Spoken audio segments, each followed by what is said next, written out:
Joining me now to talk about it all is Alderman Anthony Napolitano. He's also spent time with Chicago's police and fire departments. Good morning. Good morning. Thanks for having me. We're happy that you're here to help us break this down. What are some of the biggest changes Chicago police are making to ensure that enough officers are actually available to monitor the protests? Yeah, they're working a lot of preparation, using as much preparation as possible and intelligence as they can get their hands on. And they're going to start eliminating or limiting the amount of officers in districts. So Chicago works in a 3-watch system. They'll go down to a 2-watch system in each district, and then they'll send a 3rd watch down to the convention to try to elevate the amount of officers in the area. Plus, they're going to bring some outside resources in as well.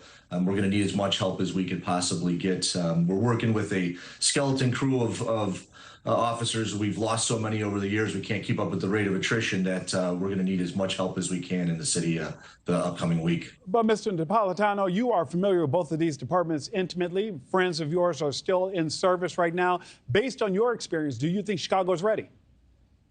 Chicago, as Chicago always steps up to the plate. When the bell rings, they always get up and answer and go at it with everything they got. Morale has been down on both police and fire. My firefighter brothers and sisters have been without a contract for over 3 years now. So, you're bringing on probably one of the most difficult times as history has shown in '68 and in other conventions throughout the country. You're going to drop that on a city that morale's down, manpower is down. But they're always going to step up, do their job. They're going to answer the call. They're going to do it to the best of their ability. But it's going to be pray for the best, but expect the worst to happen. And you and I have lived in the city long enough to know that anytime you have an event like this, particularly one of this size, you're going to have residents complaining about delays and how packed the L system is and all that. What do you think that they can expect? Oh, it's going to be shut down. You're going to see there's going to be a limited parking, limited travel routes. Everything convention-wise will be done through funnel points.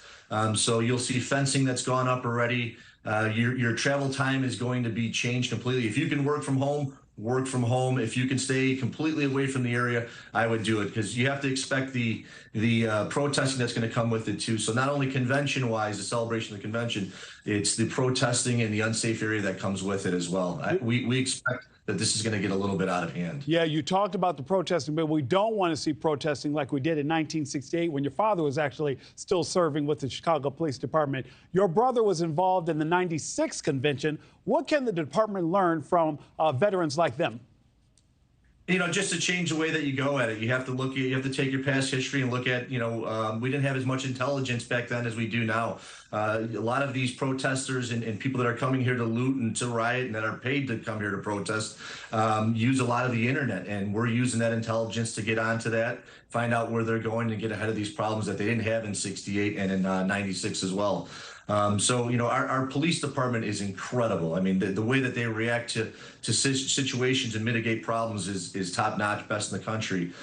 So you have to use every tool you have, even though we're limited. We're in a defund the police city right now, so we're limited with what resources we have. But they're going to go at it with everything they got. Alderman Napolitano, safe to say that if you're thinking of coming to Chicago causing trouble, think again. Absolutely. Don't come here. Don't come here to cause trouble, because you're going to be met with resistance from the police department and our fire department. They're ready to go. Alderman Anthony Napolitano, thank you so much for joining me this morning, sir. Thanks for having me.